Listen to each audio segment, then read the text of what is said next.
નમસ્કાર દર્શક મિત્રો, હું જપન શાહ, કાનમ એક્સપ્રેસ તાંત્રિક. આજે આપણે લઈને આવ્યા છે વિશેષ સમાચાર. આજના મુખ્ય સમાચાર છે યુવાધન ગેમમાં મકબૂલ બન્યું છે. વાત કરીએ તો આમોદનગરમાં એક એવી જ ઘટના બની. ઓનલાઈન ગેમિંગમાં દેવું થવાના કારણે ગળે ફાંસો લઈને યુવકે કર્યો આપઘાત. આમોદ તાલુકાના વાસણા ગામમાં રહેતો આ યુવક, જેને ગેમની લત લાગી હતી અને ગેમની લતને લઈને આપઘાત કર્યા હોવાના સમાચાર સામે આવ્યા છે. અને આ આપઘાત થતાની સાથે જ પોલીસ દ્વારા તેના પીએમ અર્થે આમોદ ખાતે ખસેડ્યા હોવાના સમાચાર સામે આવ્યા છે. જ્યારે સમગ્ર યુવાધન આજે ઓનલાઈન ગેમિંગમાં ક્યાંક ને ક્યાંક મકબૂલ બન્યો છે, ત્યારે આ ઓનલાઈન ગેમિંગની લતથી પરિવારોની શું હાલત થાય છે તેવો જ એક દ્રશ્ય આમોદનગરનો આમોદ તાલુકાના વાસણા ગામમાં બન્યો છે. ભરૂચ જિલ્લામાં બની મોટી ઘટના. ભરૂચ જિલ્લામાં એક યુવકે ગેમની લતમાં કરી ગળે ફાંસો લઈને આત્મહત્યા. આ સમગ્ર બાબતને લઈને ભરૂચ જિલ્લા બ્યુરો ચીફ રમેશ પરમાર આપણી સાથે જોડાઈ ગયા છે. એમને પૂછવાનો પ્રયત્ન કરીશું. રમેશભાઈ, આ સમગ્ર બાબતમાં આપનું શું કહેવું છે? જી જબનભાઈ, જણાવું તો ભરૂચ જિલ્લાનો આમોદ તાલુકો અને આમોદ તાલુકાનું વાસણા ગામથી એક સમાચાર પ્રાપ્ત થયા છે. અને ઘટના એવી છે કે ઓનલાઈન ગેમમાં રૂપિયા હારી જતા આમોદ તાલુકાના વાસણા ગામના નવ યુવાને ફાંસો ખાઈ અને પોતાનું જીવન ટૂંકાવ્યું છે.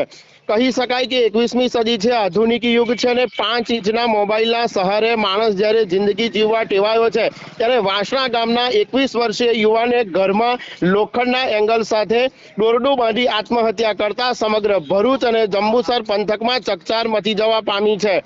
આ જે યુવાન છે એની આમોદ પોલીસે એની ડેડ બોડી કબજે કરી છે અને રેફરલ હોસ્પિટલમાં પહોંચાડી અને પોસ્ટમોર્ટમની કાર્યવાહી હાથ ધરી છે.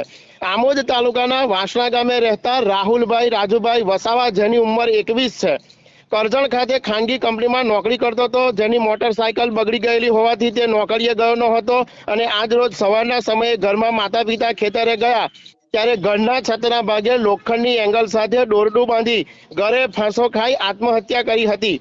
અત્રે ઉલ્લેખનીય છે કે 21 વર્ષીય Rahul Vasava online Aviator game રમતો હતો, જેમાં અગાઉ રૂપિયા હારી ગયો હતો. જે બાબતે પરિવારને જાણ થતા પરિવારના લોકોએ એને આ ગેમ રમવાની ના પાડી હતી અને ગેમના કારણે અગાઉ થયેલું દેવું પણ માતા પિતાએ ચૂકવ્યું હતું. તેમ છતાં આ મોબાઈલની ગેમનો વ્યસની બનેલો યુવાન છુપી રીતે આ મોબાઈલમાં ગેમ રમતો હતો અને તેમાં ફરીથી એકવાર રૂપિયા હારી જતા તેને લાગી આવ્યું હતું અને આજ રોજ એને ઘરે ફાંસો ખાઈ અને પોતાની અમૂલ્ય જિંદગી ટૂંકાવી હતી અને પોતાના પરિવારને રડતો છોડી અને આ યુવાને આ દુનિયામાંથી અલવિદા લીધી છે. કિરણ વસાવા નામના યુવાને. જી જપનભાઈ, ત્યાં સમગ્ર બાબતને લઈને વધુ કંઈક માહિતી બહાર આવી હોય તેમ?